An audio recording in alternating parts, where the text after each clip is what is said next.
এটা বিশেষ সম্প্ৰদায়ে গোৱালপাৰাক শেষ কৰি দিলে। এগৰাকী দায়িত্বশীল মন্ত্ৰীৰ এই বিতৰ্কিত মন্তব্য আৰু তাৰ পিছতে ৰাজ্যৰ ৰাজনীতিত এতিয়া তীব্ৰ প্ৰতিক্ৰিয়াৰ সৃষ্টি হৈছে। নমস্কাৰ, মই মৃদুপৱন গোস্বামীয়ে স্বাগতম জনাইছো নিউজ 18 অসম নৰ্থ ইষ্টৰ এই ডিজিটেল লাইভলৈ। আৰু ৰাজ্যৰ ৰাজনীতিত তুলপাৰ লগোৱা এটা বিতৰ্কিত মন্তব্য আৰু তাক লৈ তীব্ৰ প্ৰতিক্ৰিয়াৰ এতিয়া সৃষ্টি হৈছে। ৰাজ্যৰ মন্ত্ৰী অশোক সিংহালে গোৱালপাৰাত এই মন্তব্য কৰিছে যে দাড়ি টুপি পায়জামা মানি এতিয়া গোৱালপাৰাক বুজায় আৰু এটা বিশেষ সম্প্ৰদায়ে গোৱালপাৰাক শেষ কৰি দিলে। আৰু শেহতীয়াকৈ যি এতিয়া ৰাভা হাছং স্বায়ত্তশাসিত পৰিষদৰ নিৰ্বাচনী প্ৰচাৰ তুংগত উঠিছে, সেই নিৰ্বাচনী প্ৰচাৰ চলাবলৈ গৈ এই বিতৰ্কিত মন্তব্য কৰিলে মন্ত্ৰী অশোক সিংহালে আৰু তাৰ পিছতে এতিয়া ৰাজ্যত হৈছে তীব্ৰ প্ৰতিক্ৰিয়া। আৰু গোৱালপাৰাত এই মন্তব্য কৰি অশোক সিংহালে লগতে ক'লে যে ইয়াৰ বিৰুদ্ধে আমি এতিয়া ঐক্যবদ্ধভাৱে যুঁজ দিব লাগিব। আৰু তাৰ সমান্তৰালকৈ কংগ্ৰেছকো তীব্ৰ সমালোচনা কৰি মন্ত্ৰী অশোক সিংহালে কয় যে কংগ্ৰেছক এতিয়া আৰু ভোট দি লাভ নাই, কাৰণ কংগ্ৰেছৰ ঘৰত এতিয়া খাবলৈ একো নাই, গতিকে কংগ্ৰেছক এতিয়া ভোট দি লাভ নাই। আৰু ৰাভা হাছং স্বায়ত্তশাসিত পৰিষদৰ নিৰ্বাচনী প্ৰচাৰ চলাবলৈ গৈ এই মন্তব্য কৰিছে মন্ত্ৰী অশোক সিংহালে। আৰু স্বাস্থ্যমন্ত্ৰীজনৰ এই বিতৰ্কিত মন্তব্যক লৈ এতিয়া তুমুল প্ৰতিক্ৰিয়াৰ সৃষ্টি হৈছে আৰু বিৰোধী বিধায়কসকল সৰব হৈ পৰিছে বিজেপি শাসিত ৰাজ্য চৰকাৰখনৰ বিৰুদ্ধে, সমান্তৰালকৈ মন্ত্ৰী অশোক সিংহালৰ বিৰুদ্ধে। অশোক সিংহালে এটা বিশেষ সম্প্ৰদায়ক টাৰ্গেট কৰি এনেদৰে বিতৰ্কিত মন্তব্য কৰাক সকলোৱে একেমুখে এতিয়া গৰিহণা দিছে। কিন্তু গোৱালপাৰাত গৈ মন্ত্ৰী অশোক সিংহালে কি মন্তব্য কৰিছিল, আমি সেই মন্তব্য প্ৰথমতে আপোনালোকক শুনাই ল'ব বিচাৰিছোঁ। অশোক সিংহালে কি কৈছিল শুনক। এতিয়া গোৱালপাৰাৰ কথা ক'লে অকল টপিহে চিন্তাত পৰে, দাড়ি চোখ মানে চিন্তাত পৰে।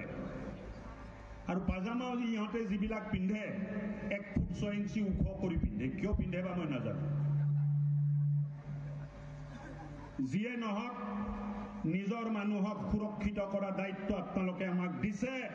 দিল্লী, দিছপুৰ, দুধনৈ সব জাগাত এই কাম আমি কৰিম, কোনো কুণ্ঠাবোধ নকৰাকে কৰিম, আপোনালোকৰ স্বাৰ্থত কৰিম, আপোনালোকৰ লগত থাকি কৰিম আৰু কোনোদিন আপোচ নকৰি যিটো দায়িত্ব আপোনালোকে দিছে এই দায়িত্ববোৰ আমি সম্পূৰ্ণ কৰিম। ঘটনা দুৰ্ঘটনা বহুত ঘটে, কিন্তু এটা কথা জানি থব, আমাক বিভাজিত কৰাৰ কাৰণে এটা ষড়যন্ত্ৰ সদায় চলি থাকে, যে কেনেকে ভাষাৰ নামত আমাক বিভক্ত কৰিব পাৰে, কেনেকে ৰাভা আৰু বড়ো মানুহৰ মাজত কাজিয়া লগাই দিব পাৰে, কেনেকে ৰাভা আৰু গাৰো মানুহৰ মাজত কাজিয়া লগাই দিব পাৰে, কেনেকে এই কাজিয়াটো নিৰ্মাণ কৰি এক অশান্ত পৰিৱেশ আমি ইয়াত নিৰ্মাণ কৰি ৰাজনৈতিক মুনাফাটো ল'ব পাৰোঁ, তাৰ বাবে সদায় চিন্তা কৰি থকা এটা সংগঠন ইয়াত কাম কৰি থাকে। এই মন্তব্য শুনিলে এগৰাকী মন্ত্ৰী আৰু গোৱালপাৰা জিলাৰ অভিভাৱক মন্ত্ৰী অশোক সিংহাল। আৰু অশোক সিংহালে গৈ ৰাভা হাছং স্বায়ত্তশাসিত পৰিষদৰ নিৰ্বাচনী প্ৰচাৰ সভাত এই বিতৰ্কিত মন্তব্য কৰিছে। আৰু তেওঁ কৈছে যে এটা বিশেষ সম্প্ৰদায়ক টাৰ্গেট কৰি তেওঁ কৈছে যে দাড়ি টুপি পায়জামা মানে এতিয়া গোৱালপাৰাক বুজায়। গোৱালপাৰাৰ জনগাঁথনি ব্যাপক হাৰত পৰিৱৰ্তন হোৱাক লৈ এনেদৰে কটাক্ষ কৰা পৰিলক্ষিত হৈছে মন্ত্ৰী অশোক সিংহালে। আৰু তাৰ পিছতে এতিয়া অশোক সিংহালক উভতি ধৰিছে বিৰোধী বিধায়কসকলে, তাৰ কংগ্ৰেছেই হওক AIDFই হওক এতিয়া অশোক সিংহালৰ সমালোচনাত সৰব হোৱা পৰিলক্ষিত হৈছে। আৰু অশোক সিংহালৰ এনে মন্তব্যৰ তীব্ৰ প্ৰতিক্ৰিয়া প্ৰকাশ কৰি পশ্চিম গোৱালপাৰাৰ বিধায়ক AK ৰচিদ মণ্ডলে এতিয়া মন্তব্য কৰিছে যে অভিভাৱক মন্ত্ৰী হৈ গোৱালপাৰাত জুই জ্বলাবলৈ আহিছে মন্ত্ৰী অশোক সিংহালে। আৰু নিৰ্বাচনত জয়ী হোৱাৰ বাবে এনেধৰণৰ কথা ক'ব নালাগে বুলি এতিয়া মন্তব্য কৰিছে AK ৰচিদ মণ্ডলে। আৰু মুখ্যমন্ত্ৰীক এনে অভিভাৱক মন্ত্ৰী গোৱালপাৰাৰ বাবে নালাগে, এনে অভিভাৱক মন্ত্ৰী গোৱালপাৰাৰ পৰা আঁতৰাই দিয়াৰ বাবেও এতিয়া আহ্বান জনাইছে AK ৰচিদ মণ্ডলে। আৰু এই মন্তব্যৰে তেওঁ তাত সাম্প্ৰদায়িক সম্প্ৰীতিক বিনষ্ট কৰাৰ চেষ্টা চলোৱাৰ অভিযোগ উত্থাপন কৰিছে। আৰু তাৰ সমান্তৰালকৈ গোৱালপাৰাত এনে মন্তব্য কৰা, এনে অসাৱধান মন্তব্য কৰা অভিভাৱক মন্ত্ৰী নালাগে বুলি এতিয়া মন্তব্য কৰিছে পশ্চিম গোৱালপাৰাৰ বিধায়কজনে আৰু তেওঁ সমান্তৰালকৈ এই ক্ষেত্ৰত মুখ্যমন্ত্ৰীক তেওঁ আহ্বান জনাইছে যে গোৱালপাৰাৰ পৰা এইজন অভিভাৱক মন্ত্ৰী আঁতৰাই দিব লাগে এনে ধৰণৰ অভিভাৱক মন্ত্ৰী গোৱালপাৰাক নেলাগে আৰু মুখ্যমন্ত্ৰীলৈ তেওঁ এক দাবী পত্ৰ দল সংগঠনৰ লগত আলোচনা কৰি এই সন্দৰ্ভত এক দাবী পত্ৰ প্ৰেৰণ কৰাৰ কথাও ঘোষণা কৰিছে একে ৰচিদ মণ্ডলৰ কি প্ৰতিক্ৰিয়া অশোক সিংহলৰ এনে বিতৰ্কিত মন্তব্যক লৈ সেই একে ৰচিদ মণ্ডলৰ প্ৰতিক্ৰিয়া আমি শুনাব বিচাৰিছো গোৱালপাৰা জিলাৰ অভিভাৱক মন্ত্ৰীয়ে যিবিলাক কথা কৈছে এইটো অসাংবিধানিক সাংঘাতিক বেয়া কথা কৈছে এইবিলাক গৰিহণাৰ যোগ্য কথা কাৰণ ঘৰৰ গাৰ্জিয়ানে যেতিয়া ঘৰখনত জুই জ্বলাব বিচাৰে তেতিয়াহ'লে সেই গাৰ্জিয়ান কেনেকুৱা গাৰ্জিয়ান মই মুখ্যমন্ত্ৰী মহোদয়ক অনুৰোধ কৰিম এনেকুৱা গাৰ্জিয়ান গোৱালপাৰা জিলাক নালাগে গোৱালপাৰা জিলা বহুত পুৰণা জিলা যি জিলাত হিন্দু মুছলমানে ইমান মিলি জুলি বসবাস কৰি আছে তাত গৈ পেলাই যদি হিন্দু মুছলমানৰ কাজিয়া এখন লগাবলৈ গাৰ্জিয়ানে চেষ্টা কৰি আছে মুখ্যমন্ত্ৰী মহোদয়ক আহ্বান কৰোঁ খুব সোনকালে এনেকুৱা গাৰ্জিয়ান গোৱালপাৰাৰ পৰা আঁতৰাই লৈ যাওক গোৱালপাৰা জিলাৰ নাগৰিকসকল সকলো জাতি ধৰ্মৰ মানুহবিলাক মিলা প্ৰীতিৰে বসবাস কৰি আছে যি দাৰিদ্ৰ্যৰ কথা মই তাৰে বিধায়ক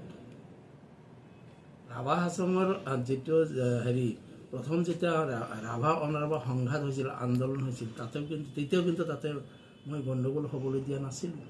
মই মুখ্যমন্ত্ৰী ডাঙৰীয়াক অনুৰোধ কৰিম যে নিয়ন্ত্ৰণ কৰক অসমখন শান্তিৰে আছে শান্তিত থাকিব দিয়ক অশান্তি সৃষ্টি কৰা ব্যক্তিক আপুনি নিয়ন্ত্ৰণ কৰক আৰু বিধায়ক একে ৰচিদ মণ্ডলে এনে ধৰণৰ তীব্ৰ প্ৰতিক্ৰিয়া প্ৰকাশ কৰিছে তাৰ সমান্তৰালকৈ AIDFৰ এগৰাকী বিধায়ক হাফিজ ৰফিকুল ইছলামেও এতিয়া তীব্ৰ প্ৰতিক্ৰিয়া প্ৰকাশ কৰিছে মন্ত্ৰী অশোক সিংহলৰ বিতৰ্কিত মন্তব্যক লৈ যিহেতু তেওঁ গোৱালপাৰা মানে দাড়ি টুপি পায়জামা বুলি তেওঁ আখ্যা দিছিল তাৰ সমান্তৰালকৈ এটা বিশেষ জাতিয়ে গোৱালপাৰাক শেষ কৰি দিলে বুলি তেওঁ বিতৰ্কিত মন্তব্য কৰিছিল আৰু তাৰ পিছতে এতিয়া প্ৰতিক্ৰিয়া সৃষ্টি হৈছে আৰু AIDFৰ বিধায়ক হাফিজ ৰফিকুল ইছলামে মন্তব্য কৰিছে যে অশোক সিংহলে গোৱালপাৰাৰ সংস্কৃতিৰ বিষয়ে তেওঁ একোৱেই নাজানে আৰু সিমানেই নহয় মন্ত্ৰী অশোক সিংহলৰ মন্ত্ৰী হোৱাৰ যোগ্যতা নাই বুলি তেওঁ মন্তব্য কৰিছে আৰু তেওঁক মন্ত্ৰী সভাৰ পৰা অপসাৰণৰ বাবে মুখ্যমন্ত্ৰীক দাবী জনাইছে এনে মন্তব্যৰ বাবে অশোক সিংহলক মন্ত্ৰী সভাৰ পৰা অপসাৰণ কৰিব লাগে বুলি এতিয়া সৰব হৈছে AIDFৰ বিধায়কজনে আৰু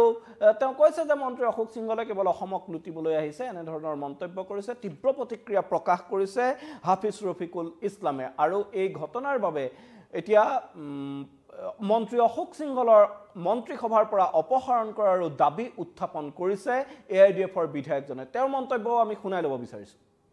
গোৱালপাৰা বুলিলে টুপি দাড়ি বুলি কৈ থাকে কি বুজাব বিচাৰিছে ৰাভা হাছন বিলাকে টুপি পিন্ধে নেকি তাত থকা গাৰোখিনি টুপি পিন্ধে নেকি এইখিনি গোৱালপাৰীয়া নহয় নেকি তাত থকা দেশী হিন্দু ভাইখিনি যিখিনি ৰাজবংশী আছে সেইসকলে টুপি দাড়ি লুংগি পিন্ধে নেকি সেইসকল গোৱালপাৰীয়া নহয় নেকি এই সব কৈ থাকে কি বুজাব বিচাৰিছে গতিকে আৰু এইজন মানুহৰ কি কম মই ভাবো মুখ্যমন্ত্ৰী নাকি লগাওক এইজনক কতনি আপোনাৰ মানে এইজন মন্ত্ৰী খালত মানে ডুবাব আপোনালোকৰ ইমেজ আপোনালোকৰ গতিকে মুখ্যমন্ত্ৰী ডাঙৰীয়াৰ প্ৰতি মোৰ আহ্বান থাকিল এইজন ব্যক্তিক নাকি লগাওক আৰু পাৰে যদি মন্ত্ৰী হবৰ পৰা ইহঁতক বৰখাস্ত কৰক এইজন মন্ত্ৰীৰ যোগ্যই নহয় এজন বাহিৰৰ মানুহ অসমীয়া মানুহৰ মানে তেখেতে অসমীয়া মানুহৰ প্ৰতি সদয় নহয় অসমীয়া মানুহৰ দুখ দশাৰ কথা তেখেতে চিন্তা নকৰে মন ইয়াত থাকিলে দায়িত্ব থাকিলে লুটপাটে কৰিব গতিকে তেখেতে য'ত আছিল বনিয়া হৈ বিজনেছ কৰি সেই সবেই তাক তেখেতক কৰিব দিয়া ভাল এনেদৰে এতিয়া দেখা গৈছে যে মন্ত্ৰী অশোক সিংহলৰ বিতৰ্কিত মন্তব্যক লৈ এতিয়া সকলো বিৰোধী বিধায়ক এতিয়া এক প্ৰকাৰ সৰব হৈ পৰিছে আৰু এই ক্ষেত্ৰত তীব্ৰ প্ৰতিক্ৰিয়া প্ৰকাশ কৰিছে জ্যেষ্ঠ কংগ্ৰেছ নেতা তথা প্ৰাক্তন প্ৰদেশ কংগ্ৰেছৰ সভাপতি ৰিপুন বৰাই এই ক্ষেত্ৰত বিজেপি চৰকাৰক তীব্ৰ আক্ৰমণৰ লক্ষ্য কৰি লৈছে আৰু তেওঁ কৈছে যে বিজেপিয়ে সকলোতে কেৱল মুছলমান দেখে আৰু ক'বলৈ একো নাই বাবে বিজেপিয়ে এনে ধৰণৰ মন্তব্য কৰে আৰু শেহতীয়াকৈ এক বিতৰ্কৰ সৃষ্টি হৈছিল দেখা গৈছিল যে সুধাংশু ত্ৰিবেদীয়ে ৰাজ্যসভাত ধুবুৰীক মিনি বাংলাদেশ আখ্যা দিছিল আৰু তাক লৈ সমগ্ৰ ৰাজ্যজুৰি এটা নতুন বিতৰ্কৰ সূত্ৰপাত হৈছিল শেহতীয়াকৈ যি বিধানসভাৰ অধিৱেশন অনুষ্ঠিত হৈছিল সেই বিধানসভা অধিৱেশনৰ সময়তো এক প্ৰকাৰ সদনৰ চৌহদত উত্তপ্ত পৰিস্থিতিৰ সৃষ্টি হৈছিল এই বিজেপিৰ যিগৰাকী সাংসদ ৰাজ্যসভাৰ সুধাংশু ত্ৰিবেদীৰ সেই মন্তব্যক লৈ আৰু সেই ক্ষেত্ৰতে এতিয়া ৰিপুন বৰাই মন্তব্য কৰিছে যে কেতিয়াবা বিজেপি সাংসদে ধুবুৰীক মিনি বাংলাদেশ বুলি কয় কেতিয়াবা মুখ্যমন্ত্ৰীয়ে ধুবুৰী বৰপেটা গোৱালপাৰা আহিলে পাকিস্তানলৈ অহাৰ দৰে লাগে বুলি কয় এই ক্ষেত্ৰত জ্যেষ্ঠ কংগ্ৰেছ নেতাজনে ৰাজ্য চৰকাৰখনক প্ৰশ্ন কৰিছে যদি সঁচাই তেনে হয় তেতিয়াহ'লে চৰকাৰে কিয় এই ক্ষেত্ৰত ব্যৱস্থা গ্ৰহণ নকৰে চৰকাৰখন যেহেতু আছে চৰকাৰে এই ক্ষেত্ৰত কিয় ব্যৱস্থা নকৰে নিৰ্বাচন আহিলেই তেওঁলোকৰ মুখত এনেধৰণৰ মন্তব্য ওলায় কিন্তু কাৰ্যক্ষেত্ৰত কিয় চৰকাৰে ব্যৱস্থা গ্ৰহণ নকৰে সেই প্ৰশ্ন উত্থাপন কৰিছে ৰিপুন বৰাই